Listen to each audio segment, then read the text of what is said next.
안녕하세요. 자미원 한의원의 원장 허정원입니다. 오늘은 악몽을 꾼다고 얘기하시는 분들이 많으시잖아요. 왜 그런지 모르겠는데 계속 같은 내용의 꿈을 꾼다라고, 그게 또 고통스러운 내용의 꿈을 꾼다라고 얘기하시는 분들이 있는데, 그래서 오늘은 악몽을 꾸는 이유와 그 대처 방법에 대해서 한번 설명을 드려볼까 합니다. 우선 악몽을 꾸는 이유에 대해서 한번 설명을 드려볼까 하는데요.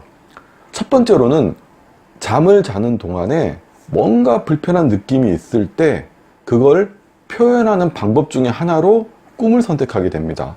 그러니까 몸이 불편하기 때문에 꿈의 내용도 당연히 불편한 내용의 꿈을 꾸게 된다는 거죠.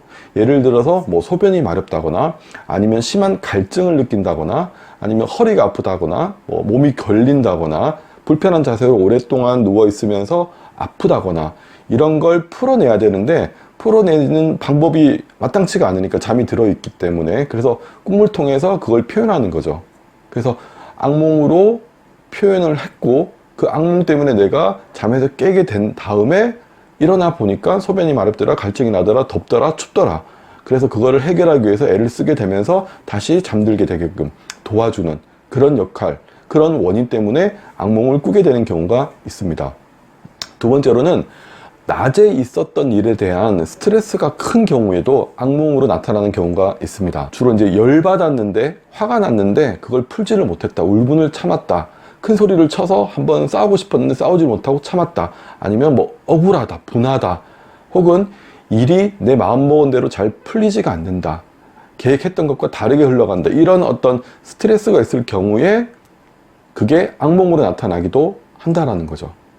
그리고 세 번째로 잠을 자는 중에 긴장이 너무 심한 경우에도 악몽을 꿀 수가 있습니다. 잠을 잔다라는 건 결국 최대 이완 상태를 만들어 놓고 잠을 자야 되는데, 몸과 마음이 그 이완을 만들어내지 못하고 긴장이 계속 되게 되면 그 긴장을 풀어내기 위해서, 혹은 그 긴장이 나에게 불편함으로 다가오기 때문에 악몽으로 이어지는 경우가 있습니다. 그리고 네 번째로는 걱정이 너무 많아도 악몽이 꺼져요. 그러니까 무슨 얘기냐면, 걱정이 많아서 악몽을 꿀 때는 아이러니하게도 내가 걱정하는 상황이 꿈에서 그대로 재현되는 경우가 많아요. 예를 들어서 건강에 대한 걱정을 너무 많이 하면서 그런 게 있었다라고 한다면 꿈에서도 내가 아픈 꿈을 꾼다라는 거죠. 그리고 혹시 내가 미래에 이렇게 치매에 걸리면 어떨까, 이런 걱정을 하고 있다면 악몽을 꾸는데 꿈 내용 자체가 치매에 걸려서 집을 못 찾는다거나 이런 식의 어떤 내용을 꾸게 된다라는 거죠. 그리고 마지막으로 다섯 번째는 체력적으로 너무 약해져 있을 경우에도 악몽을 꾸기도 합니다. 우리가 잠을 자다가 식은땀을 흘린다, 진땀을 흘린다, 아니면 잠을 자고 나도 개운하지가 않다, 피로가 너무 누적이 되어 있다, 이렇게 체력적으로 지쳐 있을 때도 악몽을 꾸게 되는데요. 체력적으로 지쳐 있는 상태에서 악몽을 꾸게 되면 가위 눌림이 나타나는 경우도 종종 있습니다. 그래서 만약에 내가 악몽을 꾸면서 자꾸 가위 눌린다라고 한다면 체력이 약해지지 않았나를 한번 체크를 해보실 필요가 있다라는 거죠. 참고로 우리가 꿈을 꾼다라는 건 과연 어떤 의미가 될지에 대한 얘기를 조금 드려볼까 하는데요.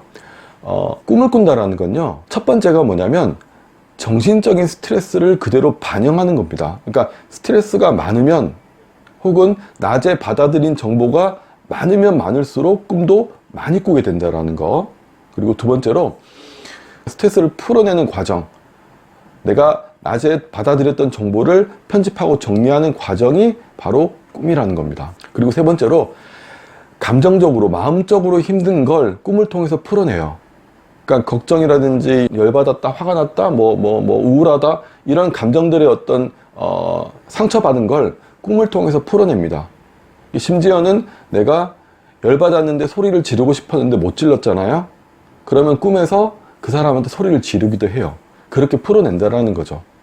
또 네 번째로는 꿈이라는 것 자체가 수면 중에 불편한 걸 표현하는 하나의 메시지가 되기도 합니다. 앞서도 말씀드렸지만은 가볍게 소변이 마렵다라고 한다면 물에 잠기는 꿈을 꾼다거나 이런 식으로 몸에 불편한 걸 표현하는 하나의 메시지가 되기도 한다라는 거죠. 그리고 마지막으로 요거는 조금 다른 내용이긴 한데요. 불면증을 앓고 있는 분들이 보면은 꿈에 대해서 상당히 부정적인 경우가 많아요. 꿈을 꿨다라고 한다면 꿈을 꾼 건 잠을 잔 게 아니다라고 판단을 하고 나는 잠을 못 잤다라고 생각을 하시는 분들이 상당히 많거든요. 근데 실제로는 그렇지 않습니다. 우리가 잠을 자지 않으면, 잠에 들지를 않으면 꿈을 꿀 수가 없어요.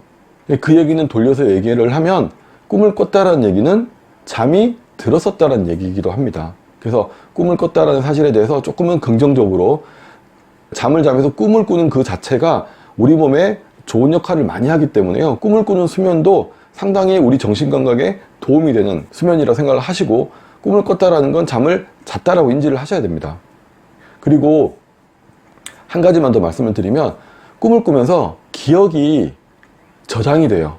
그러니까 무슨 얘기냐면, 오늘 있었던 일을 저장을 해야 되는데 오랫동안 저장하기 위해서 기억의 저장소가 임시 저장소에서 이제 딱 정리가 돼서 장기 저장소로 이동이 되거든요. 그게 꿈을 꾸는 과정 중에 일어난다라는 거. 그래서 잠을 많이 자고 꿈을 많이 꾼다라는 건 그만큼 기억할 게 많다라는 얘기가 되기도 하고요. 그리고 꿈을 많이 꿨다는 얘기는 그만큼 기억을 잘 할 수 있게끔 도와주고 있다는 얘기도 됩니다. 이렇게 꿈에 순기능적인, 정상적인 좋은 기능들도 있으니까 꿈에 대해서 무조건 나쁘게만 생각하지는 않으셨으면 좋겠습니다. 그렇다면 이 악몽을 꾸는 걸 해결하는 방법적인 부분에 있어서는 어떤 게 있을까요? 첫 번째로는 아까도 말씀드렸다시피 이게 스트레스나 걱정거리나 낮에 있었던 일을 해결하는 과정 중에서 나타나기 때문에 잠들기 전에 고민거리나 뭐 스트레스가 있었다거나 감정적으로 기분이 안 좋았던 게 있었다고 한다면 그걸 다시 한번 되새겨 보세요. 별로 기억하고 싶지는 않겠지만 일단 한번 다시 불러와서 다시 한번 생각을 해보는 겁니다. 그리고 그거를 어떤 방식이 됐든 간에 정리를 해보세요.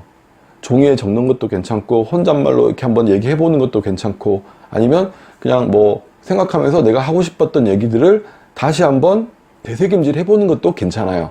어떻게든 간에 그 스트레스를 한 번은 가볍게 풀어준다라는 개념으로 주무시기 전에, 잠들기 전에 한번 곱씹고 정리하는 시간을 한번 가져보시는 것도 도움이 됩니다.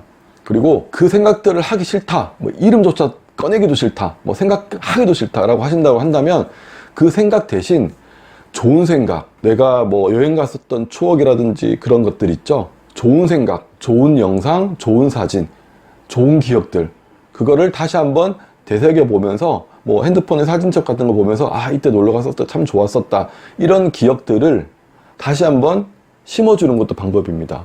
그러면 그 기억들이 악몽 대신 그 기억들로 대체가 될 거예요. 그래서 주무시기 전에 한번 좋은 기억들을 한번 다시 불러와 보는 거 한번 해보시면 좋겠고요. 세 번째로는 좀 능동적이고 적극적인 방법인데요. 잠들기 전에 내가 꾸고 싶은 꿈의 내용을 한번 떠올려 보는 겁니다. 뭐 예를 들면 돼지 꿈을 꾸고 싶다? 그러면 돼지가 나오는 뭐 유튜브 동영상이라든지 아니면 사진이라든지 이런 것들을 계속 보는 거예요. 그러면 그게 머릿속에 각인이 돼서 꿈에서 똑같이 돼지 꿈을 꿀 수 있다는 거죠. 모든 사람들이 그러진 않겠지만은 잠들기 전에 머릿속에 기억됐던 어떤 그런 정보들이 꿈에 나타나는 확률이 좀 더 높습니다. 그래서 수험생들도 암기 과목 공부는 잠들기 전에 하는 게 기억이 오래 간다라고 얘기하는 이유가 거기 있거든요. 그래서 잠들기 전에 한번 내가 꾸고 싶은 꿈의 내용을 한번 떠올려 보거나 보는 거 해보시면 좋겠습니다. 그리고 수면 중에 내가 불편해서 꿈을 꾸게 되는 그런 상황을 막기 위해서 수면 환경을 한번 맞춰보는 것도 괜찮아요. 너무 춥다, 너무 덥다, 너무 밝다, 혹은 뭐 이부자리라든지 침구류가 좀 불편하다, 이런 게 있다라고 한다면 한번 체크를 해 보시고 그걸 바로 잡아주고 조금 바꿔주는 것도 악몽을 꾸지 않는 방법이 될 수 있습니다.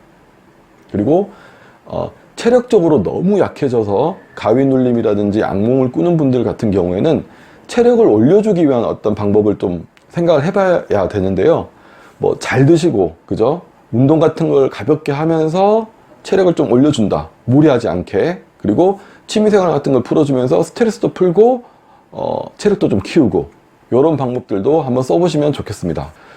한의학적으로는 이렇게 악몽을 꾸는 것을 가장 큰 카테고리를 어떻게 잡냐면 심담 허겁으로 봐요. 그러니까 심장이랑 담이 약해져서 겁이 많아졌기 때문에 나타나는 현상으로 보거든요. 그래서 가장 첫 번째로 담력을 키워주는 온담탕 같은 처방을 기본 베이스로 깝니다. 혹은 귀비탕 같은 약을 써서, 처방을 써서 심장과 비장을 안정시켜주는 쪽으로 가는데요. 그 외에도 잠을 자는 중에 너무 긴장을 많이 해서 근육이 굳어진 분들 같은 경우에는 그 정신적, 육체적 긴장을 풀어주기 위한 그런 처방을 활용하는 경우도 있고요. 또 세 번째로는 체력이 약해진 걸 보완하기 위해서 인삼이라든지 당삼이라든지 이렇게 체력을 좀 끌어올려주는 약재들을 활용한 처방을 활용해서 악몽을 꾸지 않게끔 도와드리기도 합니다. 그리고 마지막으로 이게 악몽을 꾼 게 오래되고 잘 없어지지 않는 분들 같은 경우에는 가슴속에 응어리진 울분 같은 게 있는 경우가 많아요. 그걸 풀어내지 못하니까 밤이면 밤마다 그걸 풀어내려고 애를 쓰긴 쓰지만 잘 안 풀리는 거예요. 그래서 계속 악몽을 꾸게 되는 건데요. 이걸 한의학적인 방법으로 그 우라라든지 울분이라든지 이 화를 풀어주는 방법을 통해서 간접적으로 그 화를 풀어줌으로써 악몽을 덜 꾸게끔 그렇게 도와드리는 방법도 있습니다. 오늘은 악몽을 꾸는 분들을 어떻게 바라봐야 되고 어떻게 치료해야 되는지에 대한 설명을 좀 드려봤습니다. 오늘은 여기까지 하겠습니다. 감사합니다.